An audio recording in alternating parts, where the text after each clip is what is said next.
নতুন বছরেই ফ্যানেদের দুর্দান্ত সারপ্রাইজ দিয়েছিলেন শ্রীময়ী। ১ জানুয়ারি মেয়ে কৃষভিকে কোলে নিয়ে জানান নিউ ইয়ারের শুভেচ্ছা। ছোট্ট কৃষভিকে বুকে আগলে পোজ দিতে দেখা গিয়েছিল কাঞ্চনের কচি বউকে। তবে মেয়ের মুখ দেখাননি শ্রীময়ী। কৃষভির নতুন ভিডিও ইনস্টাগ্রামে শেয়ার করে নিয়েছেন শ্রীময়ী। সেখানে দেখা গেল মায়ের কোলে ছোট্ট কৃষভি, সোফায় বসে আছেন শ্রীময়ী। লাল পোশাকে মোড়া একরত্তি মেয়ে। শ্রীময়ীর মেয়ের সঙ্গে দেখা করতে হাজির তার ছোটবেলার দুই বন্ধু। গান বাজনার শখ রয়েছে তাদের, তাই খুদেকে দেখে গান না শুনিয়ে থাকতে পারেনি মামা। ভিডিওর শুরুতেই শ্রীময়ীকে বলতে শোনা গেল, তোরা মামা হয়েছিস, ওরা আমার ছোটবেলার বন্ধু, চাইল্ডহুড ফ্রেন্ড। ভাগ্নিকে আদর করে রাত নামে দু চোখে ঘুম জড়ায় গানটি গেয়ে শোনালেন শ্রীময়ীর বন্ধু। গান শেষে একরত্তির জন্য ছুড়ে দেন উড়ন্ত চুমু। মেয়ের ভিডিও শেয়ার করলেও মুখ আড়ালেই রেখেছেন শ্রীময়ী। ভিডিওটিতে ধরা পড়ল শ্রীময়ী কাঞ্চনের সাজানো নিউডের সুসজ্জিত ড্রয়িং রুম। হলুদ সোফা, সামনে টি টেবিল। ড্রয়িং রুমে রয়েছে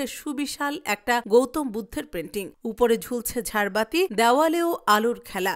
আভিজাত্য ঝরে পড়ছে ঘরের প্রতিটা কোনায়। মেয়েকে নিয়ে দুদিন আগেই তারাপীঠে হাজির হয়েছিলেন কাঞ্চন শ্রীময়ী। 2 মাস বয়স হওয়ার আগেই কৃষভিকে নিয়ে সিকিম সফরও সেরেছেন দুজনে। সামনেই কাঞ্চন শ্রীময়ীর প্রথম বিবাহবার্ষিকী। গত বছর ফেব্রুয়ারিতে আইনি বিয়েটা সেরে ফেলেছিলেন দুজনে। এরপর মার্চের শুরুতেই ধুমধাম করে সামাজিক বিয়ে করেন। বয়সে 27 বছরের ছোট শ্রীময়ীর সঙ্গে তৃতীয়বার বিয়ে করা নিয়ে কম কটাক্ষ সইতে হয়নি কাঞ্চনকে। ট্রোলড হতে হয় শ্রীময়ীকেও, কিন্তু সেসব কটাক্ষকে পাত্তা দেননি দুজনেই। এরপর নভেম্বরের শুরুতেই শ্রীময়ীর প্রেগন্যান্সির জল্পনা শোনা যায়, আর সকলকে চমকে দিয়ে 2রা নভেম্বর মেয়ের জন্মের সুখবর প্রথম হিন্দুস্তান টাইমস বাংলার সঙ্গেই ভাগ করে নেন শ্রীময়ী কাঞ্চন। বিয়ের বছর ঘোরার আগেই মা হন শ্রীময়ী। মেয়ের জন্মের পর শ্রীময়ী জানিয়েছিলেন, কাঞ্চন আমায় বলেছিল 27 বছরেই মা হবি, আরেকটু সময় নে। কিন্তু আমরা একসঙ্গে এত ঘুরেছি, সময় কাটিয়েছি, বাড়িতে একা থেকেছি যে আমি সময় নষ্ট করতে চাইনি। চেয়েছিলাম যাতে এবার 3 জন